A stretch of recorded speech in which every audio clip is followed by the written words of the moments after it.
to do here at Modern Men is review books. And this week we read X-Force from 2008. This book is by Craig Kyle, Chris Yost, and Clayton Crane. So this was a very fun time in the X-Men universe for me. I was starting to get back into X-Men, and I did that by reading Messiah Complex.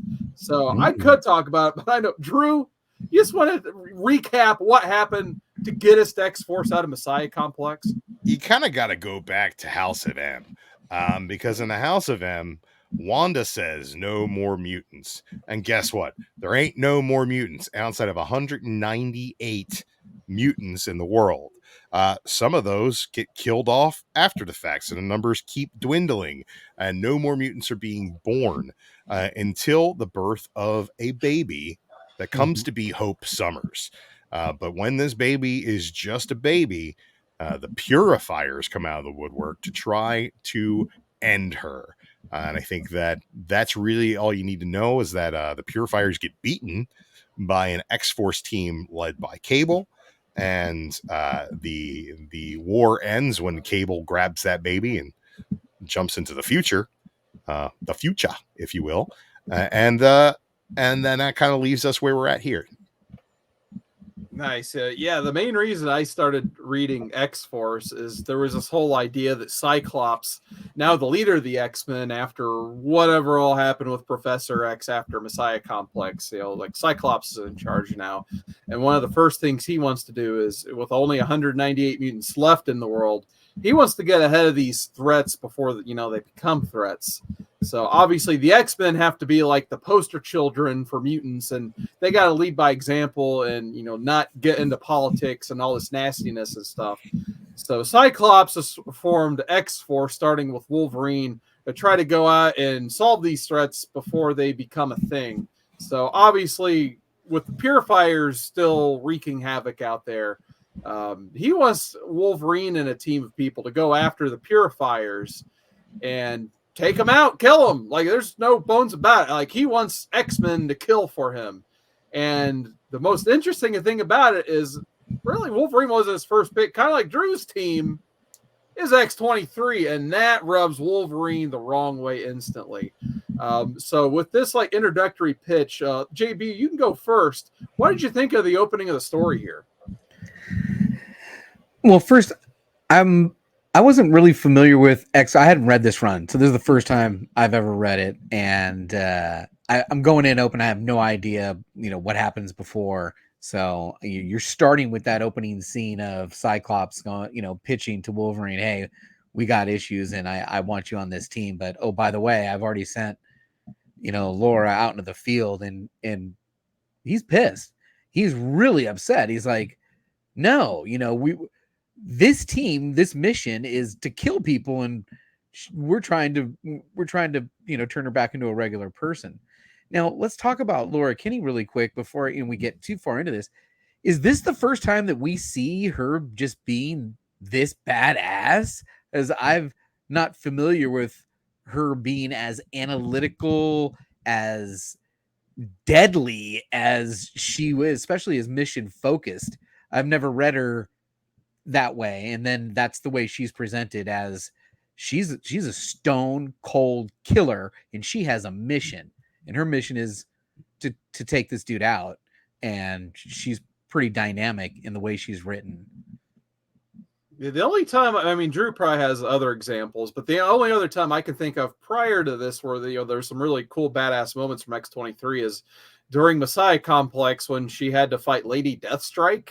And it was pretty much just an issue of them two fighting to the point where I can't remember how she defeated her, but she ends up just killing Lady Deathstrike to protect, Baby Hope, basically, and her team. The more you see of X-23, the more subdued she becomes. She's a murder clone that Wolverine is trying to break of her murder tendencies. So the reason Cyclops, he gets so mad at Cyclops in this is because he's made strides with her to come to the Xavier school and become a human being and not just a murder machine. And she's like, yeah, no, in this case, we need a murder machine, and I'm one hell of a murder machine. So he's kind of torn between the mission that he has to kind of save her because she's his clone. He feels responsible for her existence. And he knows what being a stone cold killer did to him and how long it took him to find his humanity. So he feels like this is a big setback for her. And that's a real personal thing for Wolverine in this book. And I think that, like, even if you're not super familiar with that continuity coming into this, that kind of reads in these first couple of conversations that why he feels that way. And I think that they do a good job of picking up past continuity and explaining it to the reader as they dole it out. Wolverine, where it's just like, yeah, I'll do it myself. Like, I don't need anybody else. I got this. Don't worry. You should have just sent me. Don't send anyone else. Like, that's just how Wolverine is always, like, I work alone kind of thing. Like, it's classic Wolverine. I thought it was perfect. That's straight dad vibes too, though, because he's like, it's not so much that he wants to do it alone or has to do it alone or could do it alone better. It's just that he doesn't want the blood to be on everybody else's hands too. He'll take that burden. He wants to be the savior to take that burden for the team. Now, at the beginning, he thinks he's going to have this conversation alone, but he's not alone. It's not just him and Cyclops. He's got Rain. Is that her name in the background? Yeah. The girl that turns into the werewolf. Mm-hmm. And now she wants to go on this mission bad, but she doesn't disclose why. And Wolverine doesn't really care. He's like, I'm going to handle it all myself. You don't need to throw anybody out there. Let me go out there and go get Laura out of this mess. He's pissed off, but him kind of blowing her off kind of leads to what happens, towards the end of this series. So that it's an important detail you kind of skip over because you don't know what happens to her until later. And you're like, what the hell? What are you doing there? Come on. So just a detail there. Well, as far as the story goes, I feel like that's the flimsiest part of it. You're going to be like, oh, what's Rain's issue with this whole thing? What's Bane have to do with this? And by the time you get to it, it's kind of like old hat with her origin story. And kind of like why it doesn't make sense to me in reading that character through a bunch of different stories in why she would go back and revert to that situation she was in mentally, which gets her into this whole situation in the first place. Now, I got a quick question for the panel. Is this one of the bloodiest Marvel books you've ever read? Yeah. This might be the bloodiest Marvel book I've ever read. I mean, it literally standing in pools of that Archangel. This was a bloodbath. Yeah, this was a complete bloodbath. And to have a team of X-Men, or I guess they're X, but to have a covert team that these guys are murderers. They have a board up and they are intent on killing the people on the board. And they're showing you, hey, the first arc ends with, we can X this fool out because he's done. And I'm assuming they continue off to X a lot of these people off. To think they write a comic book like this, where this is a murder team. This team is going to go out there and just straight up lay waste. At one point, doesn't Wolverine say, "What's that? 16 apiece? Let's get to work." Yeah, come on. One of my favorite lines in this book is like, I think it might be like their second mission or whatever. They're like, Warpath is just like straight stabbing people in the head. There's like blood all over the place, and he finally like looks over at X-23 and says something like, doesn't it affect you smelling all this blood? And she's basically like, no. But he's straight up murdering dudes left and right. And finally he takes a minute to reflect and he's like, I don't even really know how I feel about this. It's kind of gross. And she's like, whatever, dude, get over it. Yeah, so we talked a little bit about the opening of the story, but who's the villain? What's the overarching villain? Because I feel like they introduced some characters from continuity, or maybe reintroduced some characters, and one of them, the robot, which is Nimrod, Nimrod, right? Bastion Nimrod. It's Sebastian. Head of Bastion onto Nimrod. Yeah. He's a dope ass character, and the way he's constantly calculating and telling them, wrong. This is a bad calculate. He's wrong. kill her now. Don't even Right. play. You are 99% gonna fail because you haven't killed her yet. We can talk about some of the purifiers too. So there seemed to be this, main purifier named Matthew Risman, who I never really heard of outside of, this kind of current little run the purifiers have between, this book and then the Messiah Complex stuff. And obviously you don't see too much of him after this book because he gets taken up pretty quick. And then there's Eli Bard, which you learn about him later down the line. Bastion, of course. And then there's this whole thing about the alien tech with Magus that they used to revive all of these like dead racist a-holes that were former purifiers, basically. And those include like the Leopard Queen, Trask, Graydon Creed, Reverend Stryker. And they all have huge body counts for mutant body counts. Yeah. I mean, these are all mutant murders that are resurrected. Yeah, I think for Trask, they put the entire body count of the genocide of Genosha as a part of his name. That's how they get the like 16 million, because he invented the Sentinels that blew up Genosha. So yeah, they killed most of the mutants, definitely. But yeah, did you guys like these villains? Like some of them, like the Matthew Risman just didn't. He just seemed like he was just a name and it was there. But some of the other ones, I like Eli Bard because eventually you get his origin. And like you guys said, Bastion is kind of like the main early on figurehead. And then, yeah, what'd you think, Drew? Eli really doesn't do anything in the first arc. Right. He's just kind of there to the point where then Bastion kind of says, like, I don't know you. We have no record of you. You have no future. Yeah. You have no past. I don't trust you. And that's really the only thing we get outside of him. At one point, he gets the phalanx, which is the Magus. Part of him as well. But like all these villains, it's like Kyle and Yost are just kind of picking these member berries from X-Men continuity and being like, oh no, we'll throw that at you too. We'll throw that at you too. And I'm kind of curious from somebody's perspective who hasn't read a million issues of X-Men, like how that reads. Because to me, I feel like every part of it was kind of like, oh no, this is a real bad guy, and you don't really need to know why he's a real bad guy, but we're using him. And if you do remember it, you're like, oh shit, they're bringing that back. And it's like it gets to the point where, I don't know how many of you guys went to the second arc, but like the legacy virus comes back. It's like, or we're doing the legacy virus again. And it's just more and more layers.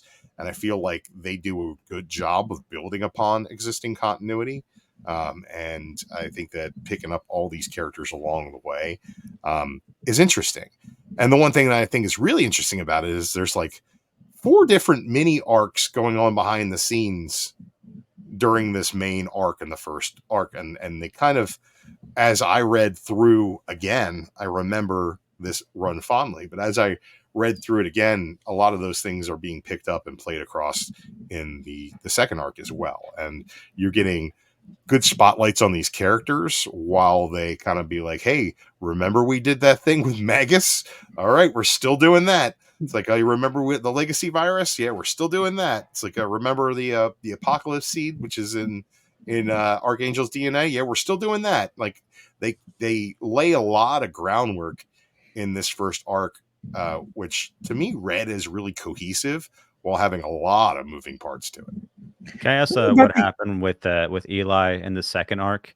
From the get-go, I'm like, all right, something's up with this guy. Then I was thinking it was Mystique the whole entire time. You get his origin story in issue 11, but he's not really much of anything until you get to that point. Yeah, so you'll figure it out if you keep. What did you guys think of the art? I know you say Clayton Crane, but he was only on cover. He's not interior art. No, he's the interior. He is interior. Yeah. I'll tell you, I gave Carson that image of that bloody battle. And I think that when they're just, talking, Clayton Crane's art is not what I'm looking for. I think the painted style gets really good as it goes along with the interiors, but like some of those conversation pieces where Wolverine's just sitting there with early on Sam Keith hair.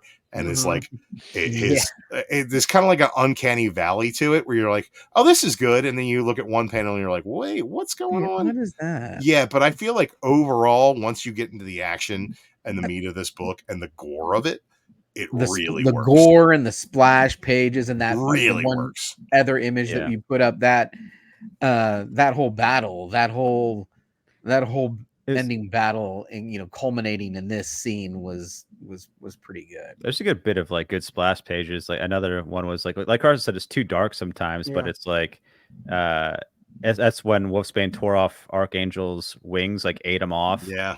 When Laura Kinney came in and see what was happening. Like it was just like a shocking page. You're like, whoa, just bodies all over the floor, or And bodies. that moment where Laura's like, instinctively she's like, oh, I gotta take this girl out, but then she remembers the Wolverine conversation. said. She Yeah. rewinds the conversation, says, no, she's the most important. So she just lets herself gets gnawed on. Insane. And, Dude, that was comes nuts. too later. Yeah, she just like retracted the claws and just took it. It's like, oh, I know we man. kind of jumped Gonna around, rip but apart. the badassness of Laura when Wolverine and who's the other guy that Warpath. shows up with Wolverine? Warpath. When Wolverine and Warpath show up, and now it's the three of them, and they strategize what they're going to do, and they go in. She had the whole freaking place wired to blow. That was a great flash page too, and yeah. Wolverine's like, you can't do that. We'll be okay, but everyone else is gonna get toasted. You can't do it like that. I did want to point out my criticism of the art, which I like Clayton Crane's art overall, but I don't know if I'm just getting older or what. But this is how I read it. I have the premiere editions. They came out back in the day. And, by the way, of course, got them signed by everybody. But as I was reading this, like Jason alluded to, like, I was just like, this art is just too dark. I don't know if it was just like the printing or Definitely what, dark. or if it was just because I think Crane usually it's painted, so he does his own colors, obviously. But actually, like by the time I got to this arc number 2, I actually had to switch to digital. But that wasn't a big problem because by this point we had Mike Choi for a few issues, and I almost preferred him for the most part.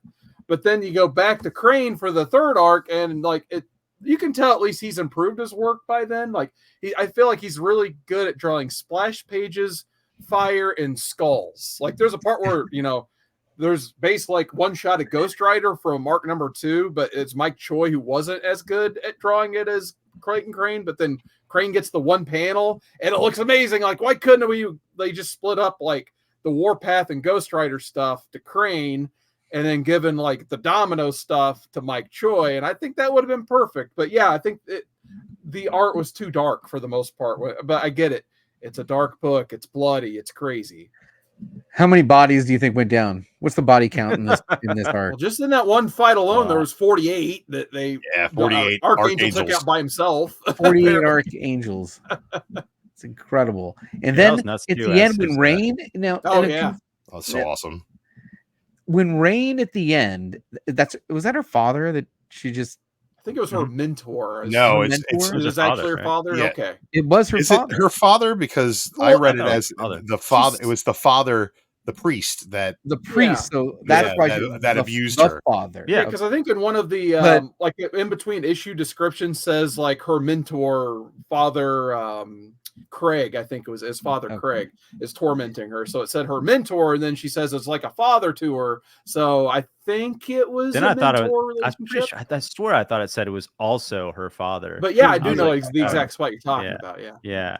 Anyway, so the very end of this, she comes back into this story and she lays waste to this dude to the point where I should have showed you that panel. That was haunting. I mean, she's standing in a pool of blood with just like body parts and pieces of clothing scattered all over the floor. I mean, she literally tore this dude into pieces, and she's standing in this bloody carcassy mess. It's definitely different for the reason she tore him to pieces because she tore Angel to pieces earlier. That's where those wings came from. So she tears multiple people to pieces. There's a lot of fun use of characters in this book. If you had to pick one MVP for X-Force, who would it be? Drew, you pick first. Oh, it's X-23, bar none. I think this is one of the first times she gets to really shine as a character. And you get the heart behind what she's doing when the way she interacts with Rain. You get the animalistic instinct of what she's doing. When you look at Wolverine being like, damn it, girl, control yourself. There's a lot of really fun stuff with her. Proud Star's got some good stuff going on, but most of that waits till the second arc. But this is a really good opportunity to see X-23 in her gory glory. Jason, you agree? 100%. Oh, absolutely. Yeah, I really like the part where she finally completed her mission and shot the dude right in the forehead. Yeah. That was like pretty sick. And then tried to shoot the other guy a couple of times and just went right through him. Yeah, interesting stuff. Yeah, for sure. Yeah, I mean, she is like kind of the main focus, and it's just neat to see her be like kind of more cold-hearted at first in the beginning, and then more sympathetic when it came to Wolfsbane and remembering what Wolverine said, and then finally completing her mission. So yeah, there's a whole entire character arc there. So yeah, it's good.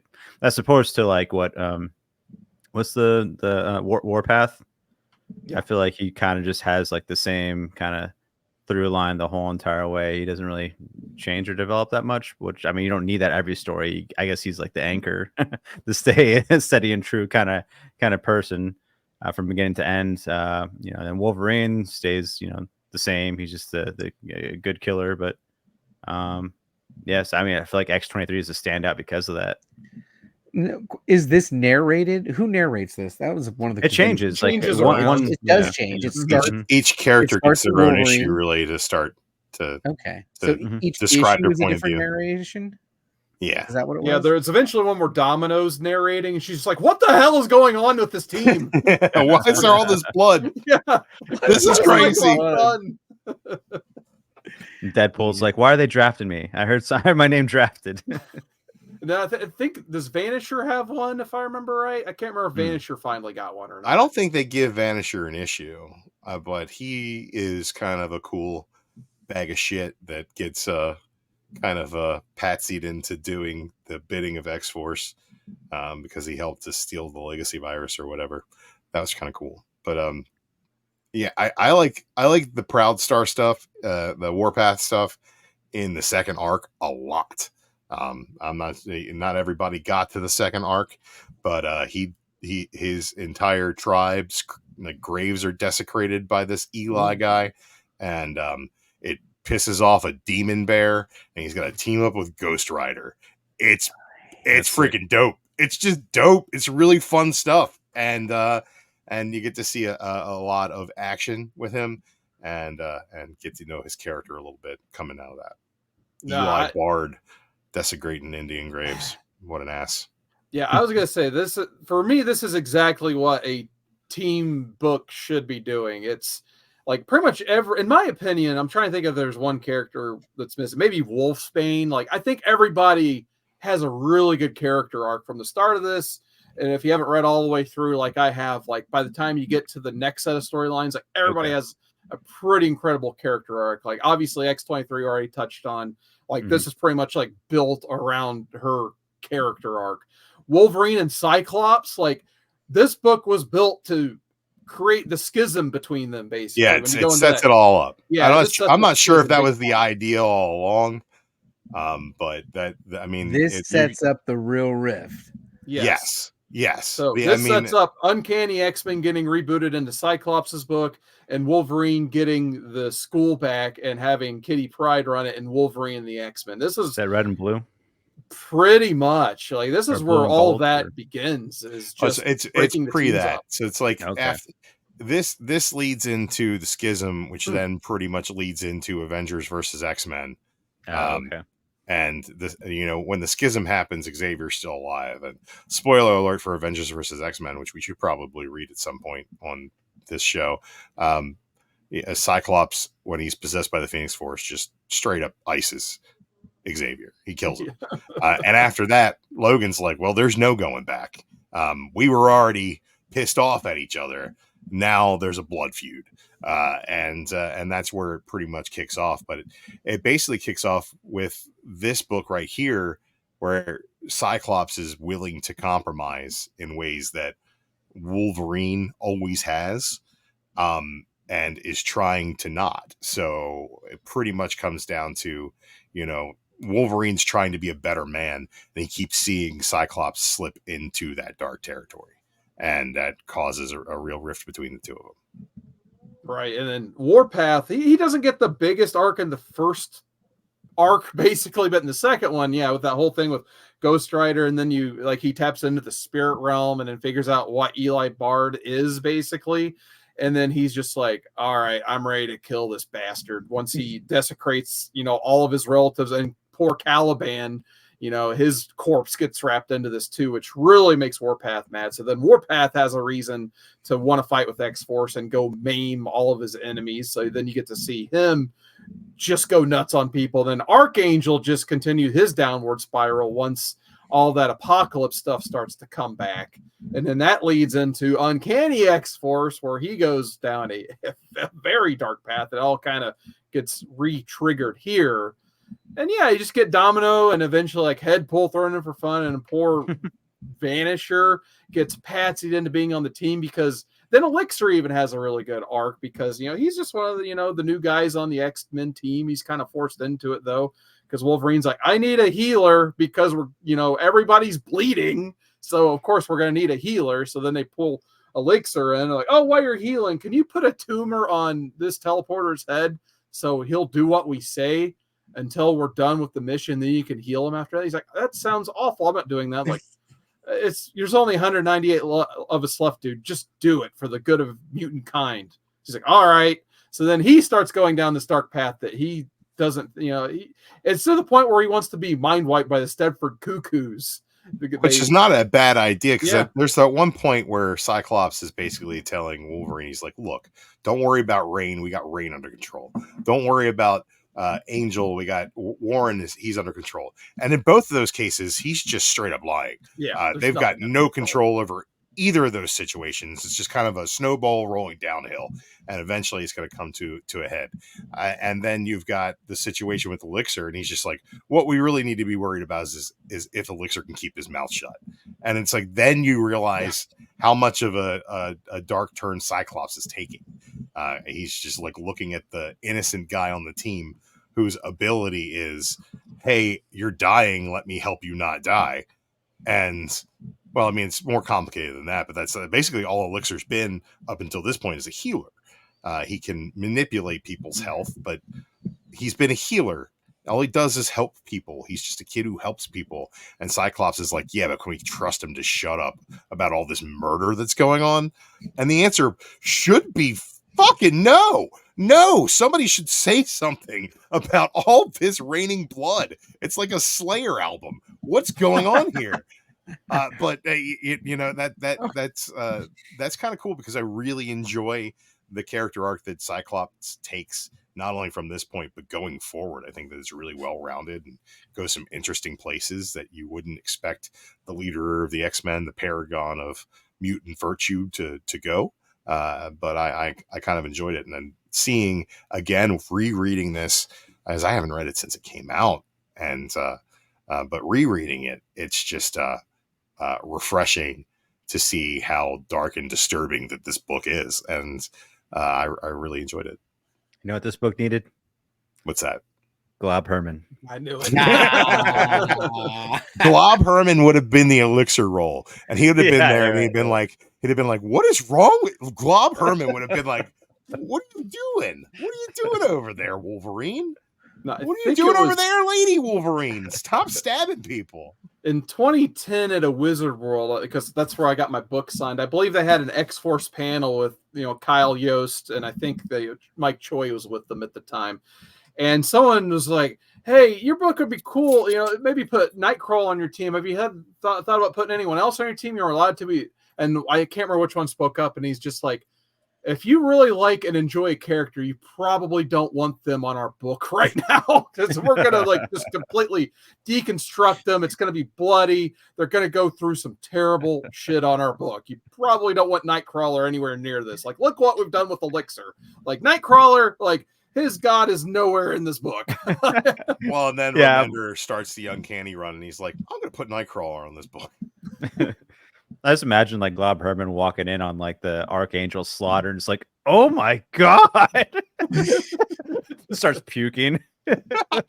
Yeah, Well, Drew, I know at least you read the second volume. Jason, I don't know how far you got. I do want to touch on that real quick. With basically, like in the second volume, the Leper Queen gets access to the legacy virus and starts, being manipulated into putting it into mutants and blowing up human populations, which she doesn't like because she wants to kill mutants, but she doesn't want to kill humans.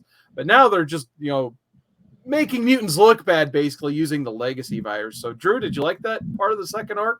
I loved the second arc. I thought the second arc was really great. I thought that, you get into, Laura gets the legacy virus, and then she's going to like off herself by throwing herself into a molten vat of lava. And Elixir's like, no, I can save the legacy virus. But then he still drops her and she catches on fire. And the next time you see her, she's all burnt and has no hair. She looks like an abused Barbie doll. And, they got left out in the sun and had the hair pulled off of it. And, I thought that was pretty good. I liked the Warpath stuff with the Demon Bear was really great. And I think that the way that they expounded upon this, like, council of cybernetically controlled alien sentinel villains was like some of them back from the dead and being like, nope, that was a clone. It's like, it's pretty fun comic booky stuff. I thought that was really cool. I thought that when they get to the legacy virus, there's all these clones of the Marauders guarding it. So they got to kill a bunch of Sabretooth clones and, like all the weird sinister villains. They're all there. Like, how many times do I gotta cut this guy's head off? Yeah, he's like, it was Sabretooth. He was there, and he's like, not a chance. And he's like, maybe he came back, and he's like, I cut his fucking head off. And they're like, and then Warpath's finally like, no, they're clones. I saw a bunch of clones. It's like, okay, we'll do clones, but that means still really cool action sequences.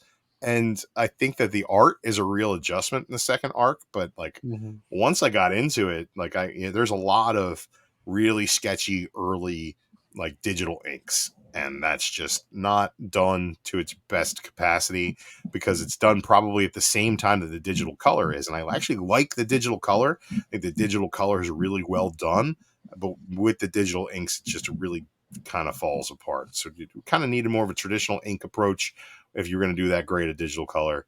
Yeah, overall, I thought that second arc was really good. I think it really continued to draw me in with the writing, even though that first issue with the art was a very big adjustment for my eyes.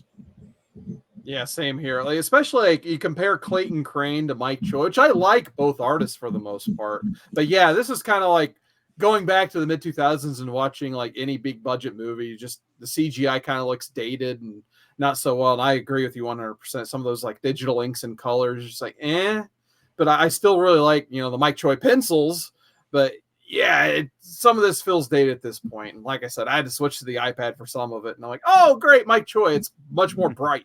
I think there's really a market for like remastering issues that were digitally done from back then. You could take this base art and give a digital artist the opportunity to kind of play with it a little bit and really clean it up and make it look great. And I don't know how they feel about the integrity of the art. Honestly, I think that if you fed this arc to AI and said, smooth this out, like it would probably look way better than it does in this presentation right here. And especially with, the high definition printing and you have the premium format books. I'm sure it's really crisp and clear printing in those books. And then reading it on this giant computer screen that I have digitally, it's like every flaw from the digital production is really apparent. And I think that that's, maybe a victim of its timing and maybe deadlines at the same time. I feel like Clayton Crane was probably not hitting his deadlines. And that was something they probably needed to work around.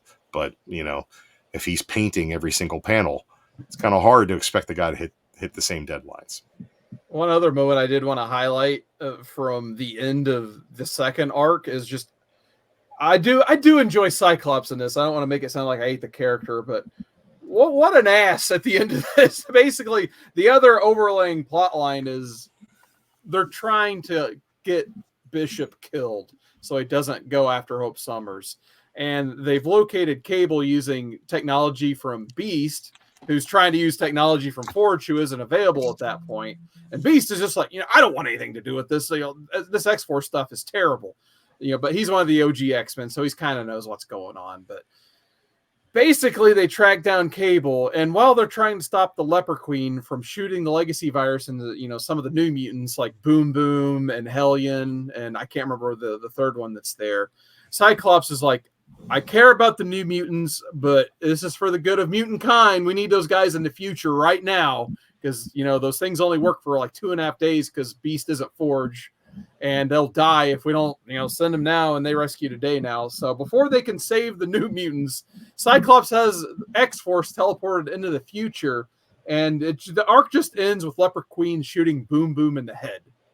And it's just like, wow, I'm disappointed they didn't try to stop me better, and just boom, Boom Boom's went boom, basically. Dang. Boom, boom, boom. So that's how it ends. Like, if there's not like a greater hook to get you to buy that like Necrosha X hardcover to see what happens next, like, you just really don't know where the story's going to turn if you're reading it for the first time. It's crazy. It's the craziest X-Men book I think I've ever read. And Drew Screen just went as dark as some of the art in this book. All right, Jason, did you get a chance to check out the second arc? I never did ask. No, I just got to the end of issue 6. Okay. The reading assignment. Nah, I wanted it's to go just further, but just couldn't. Didn't have time worries. All right, well, you guys Yeah, I got any didn't get final to thoughts? You think you're going to go back to it? I like am. to. I've got I'd it like up to. now, and it looks pretty good. I think the art looks a little bit better than that first arc. I'm sorry. You know what? I really think it's kind of cool. Both Laura and Wolverine, when they have their mask on, that their eyes are glowing red. That makes them look sick as hell, man. Come on. No, these X-Force costumes, the black and Yeah, the gray. X-Force costumes are awesome with the black and Dope. gray and just dope. And I think that this is a really great run, and it only runs like 23, 24 issues. It does run through a crossover, so there's a little bit you got to pick up there. But beyond that, the spiritual successor to this run is Remender's Uncanny X-Force, which is, dare I say, a much more ambitious, overarching book with even more going on storyline wise. Some of it is carryover from this, and some of it is not. So that's definitely worth checking out as well as you move forward through this. All right, let's go into some final scores here. Jason, I'll go ahead and start with you. What are you giving this?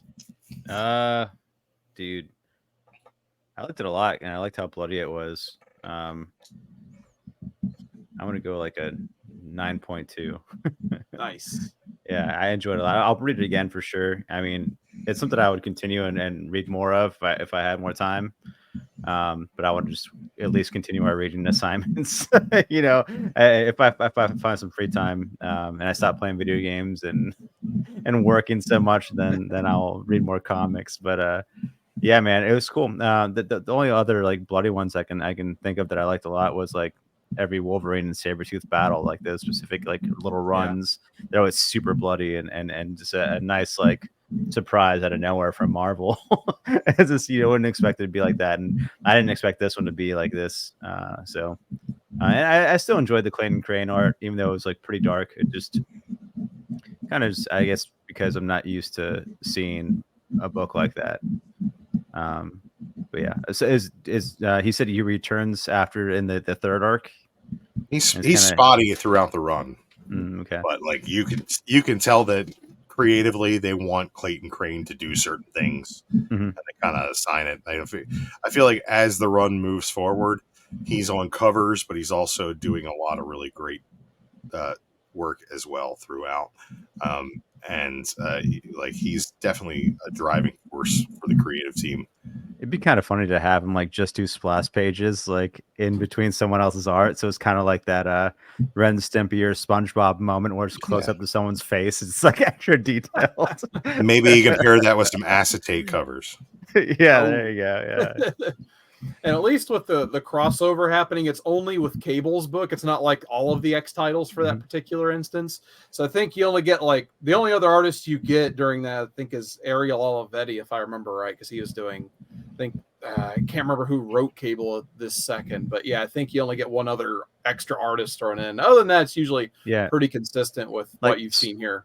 Story and art wise, I'd say like the whole entire book is, I would maybe like put it in like in the 8s. But like I just enjoy all this so much. I had a good time, and it would be something I'd revisit again. So that's why I'd put it so high. All right, JB, what about you? I did enjoy this, and you know what I really enjoyed most about this? Laura and the development of that story. And I'm going to continue to read this arc to read more of her because she was fantastic. I think this book's solid. This arc was solid. I'm going to give it a 9.0. Nice. I the only other like X-23 stuff I'm familiar with is the all new Wolverine run. I read a good bit of that run. Tom Taylor just killed it. Yeah. And I read a good bit So of the X-23 one that was after that, and that was pretty good too. Carson, put all new Wolverine on the list. Oh yeah, I was gonna say I think we're gonna have to backlog that for sure on the list. So, you know what? This book has it all. It has buckets of blood. It has werewolves eating angels. It has metal wings with razor sharp knives that fly off of it instead of feathers, which explain physically how he keeps reloading those knives. It doesn't make any sense. Comic books. It's great. This has just, the art is exceptional where it's great, and it's acceptable where it fails. And that is really all you can ask of a painted book. This whole first volume is hand painted by Clayton Crane, and you do get some uncanny valley faces. You do get some panels where you're like, well, that looks a little wonky, but the trade-off for that is, Carson, put that image up again. That's the first battle scene you see. That is the first battle scene you see, just claws ripping, blood dripping. And that's really all you need to know about this run. It's the first X-Force book I ever read without Cable in it. It might be the only X-Force book up until the Hickman era that I read without Cable in it. And he's off doing his own thing. So when I first heard of this book, I was like, Wolverine's going to lead X-Force? Okay, I'll see what's going on there. And bam, I love this book from the jump. Going back and rereading it again, the story has enough sprinkled in member berries of long lore continuity, and I love that stuff. I think that overall, this book is probably one of the better books that we've read on Modern Men, and I'm going to give it a 9.8 white pages, baby. Whoa! It's a 9.8 white pages, baby, and those pages are covered in blood. This book is just great. I just like the things that I love about this book are kind of the things that you can only do in comics. This level of violence you can really only do in comics. The level of storytelling where you're in each character's head, each different issue, you can only really do that in comics. This kind of takes real advantage of the medium, takes advantage of long-standing continuity. It takes advantage of a hungry artist who wants to show you what he can do. I think that this is a really, really great creative team, really great book. I think the production is great. I have never had any trouble with reading this, no matter how dark it was. I think that maybe that's the printing on that format there, but digitally, I think it read great. I haven't pulled out the single issues in years. Probably not going to do that. I'm going to be honest. They're buried somewhere over there in a pile of 48,000 comic books. We'll figure that out at one point in my life, but this is a 9.8, man. I think it does everything right.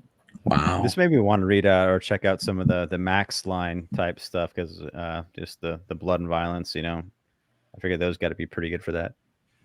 Yeah, all that Punisher stuff is great. I feel like that branding was kind of still around this, but I'm surprised they didn't tack the Max stuff on there, but maybe they were concerned it would kill some sales or something. But they put that mature readers on the cover, and that didn't deter sales.